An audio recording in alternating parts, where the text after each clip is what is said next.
வணக்கம். ராஜ்யசபா தேர்தல் ஸ்டாலின் டிக்கெடித்த சிவலிங்கம். இந்த சிவலிங்கம் அவர்கள் யார் தெரியுமா?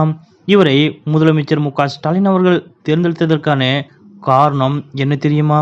இதை பத்தின முழு விவரத்தோட இப்ப நம்ம பார்க்கலாம். திமுக மாநிலங்களவை எம்பிக்கள் Shanmugam, Wilson, Abdullah, MDMK MP Vaiko, PMK MP Anbumani, AIADMK MP Chandrasekaran ஆகியோரின் பதவிக்காலம் ஜூலை 24ஆம் தேதியுடன் நிறைவடைய உள்ளது. அதன்படி காலியாக உள்ள எம்பி பதவியிடங்களை நிரப்புவதற்காக வரும் ஜூன் 19ஆம் தேதி தேர்தல் நடைபெற உள்ளது. இந்த நிலையில் திமுக சார்பில் மீண்டும் எம்பி பதவிக்கு வில்சன் அவர்கள் வேட்பாளராக அறிவிக்கப்பட்டுள்ளார்.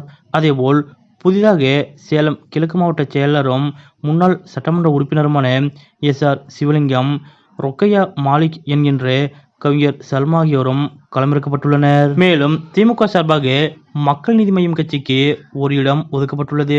அதன்படி அந்த இடத்தில் மக்கள் நீதி மய்யம் கட்சியின் தலைவர் கமலஹாசன் அவர்கள் போட்டியிடுகிறார். இதற்கிடையே கடந்த சில மாதங்களாகவே இம்முறை திமுக சார்பில் யாருக்கெல்லாம் ராஜ்யசபா எம்பி வழங்கப்பட வாய்ப்பு இருப்பதாக சமூக வலைதளங்களில் பெரிய அளவில் பேசப்பட்டன. இந்த நிலையில் யாரும் எதிர்பார்க்காத வகையில் முதலமைச்சர் ஸ்டாலின் அவர்கள் சிவலிங்கம் அவர்களை ராஜ்யசபா எம்பி வேட்பாளராக தேர்வு செய்திருப்பது அனைவரது கவனத்தையும் ஈர்த்துள்ளது. அதாவது சேலத்திலிருந்து 5 கிலோமீட்டர் தொலைவுள்ள உடையார்பட்டி கிராமத்தைச் சேர்ந்தவர் சிவலிங்கம் அவர்கள். சேலத்தில் பவர்ஃபுல் மாவட்ட செயலராக இருந்த வீரபாண்டி ஆறுமுகத்துடன் தனது அரசியல் பயணத்தை தொடங்கினார் சிவலிங்கம். அதன்படி 25 ஆண்டுகள் வீரபாண்டி ஆறுமுகத்துடன் பயணித்த சிவலிங்கம் அவர்கள் அந்த சமயத்தில் மாவட்ட துணை செயலராக இருந்தார். பின்னர் வீரபாண்டியார் அவர்களது மறைவிற்கு பிறகு 2012இல் சேலம் ஒருங்கிணைந்த மாவட்ட செயலராக நியமிக்கப்பட்டார். பின்னர் நிர்வாக ரீதியாக சேலம் மாவட்டம் பிரிக்கப்பட்ட பிறகு மேற்கு மாவட்ட செயலராக சில காலம் பணியாற்றினார்.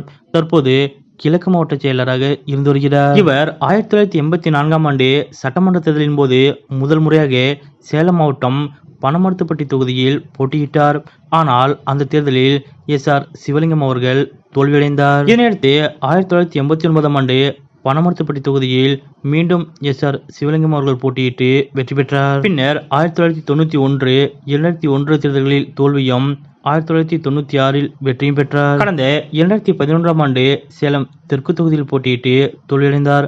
மொத்தமாக 6 முறை சட்டமன்ற தேர்தலில் போட்டியிட்டுள்ள சிவலிங்கம் அவர்கள் 2 முறை வெற்றியும் 4 முறை தோல்வியும் அடைந்துள்ளார். இந்நிலையில் கடந்த 2024 நாடாளுமன்ற தேர்தலின் போது திமுகவின் வேட்பாளர் பட்டியலில் கள்ளக்குறிச்சி தொகுதிக்கான வேட்பாளராக எதிர்பார்க்கப்பட்ட சிவலிங்கத்திற்கு பதில் மலையரசன் அவர்கள் வேட்பாளராக அறிவிக்கப்பட்டார். இதனால் அதிருப்தியான சிவலிங்கம் அண்ணா அறிவாலயத்திலிருந்து அதிருப்தியோடு கிளம்பி சென்று போனை சுவிட்ச் ஆஃப் செய்தார். மேலும் அன்று காணொலி மூலமாக நடந்த மாவட்ட செயலாளர் கூட்டத்திலும் சிவலிங்கம் அவர்கள் கலந்து கொள்ளவில்லை. இந்த தகவல் முதலமைச்சரும் திமுக தலைவருமான ஸ்டாலின் அவர்களுக்கு தெரிவிக்கப்பட்டதும் முதலமைச்சர் ஸ்டாலின் அவர்களே அவரை தொலைபேசியில் அழைத்து சமாதானப்படுத்தினார். மேலும் அடுத்த தேர்தலில் நிச்சயமாக வாய்ப்பு வழங்கப்படும் என்றும் முதலமைச்சர் ஸ்டாலின் அவர்கள் உறுதி கொடுத்தார். அத்துடன் சிவலிங்கம் அவர்கள் உடையார் சமுதாயத்தைச் சேர்ந்தவர்.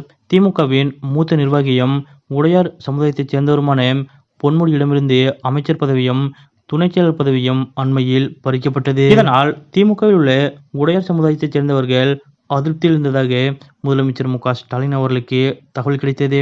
இந்த பின்னணியில்தான் சிவலிங்கத்திற்கு எம்பி சீட் ஒதுக்கப்பட்டதாகவும் கூறப்படுகிறது. இப்படிப்பட்ட நிலையில் மாநிலங்களவை தேர்தலில் போட்டியிடுவது குறித்து செய்தியாளரிடம் பேசிய சிவலிங்கம் அவர்கள் திமுகவிற்காக உழைப்பவர்களை இந்த கட்சி எப்போதும் கைவிடாது என்பதற்கு இது ஒரு உதாரணம் என்றும் எனக்கு ஒரு அங்கீகாரம் கிடைத்துள்ளது.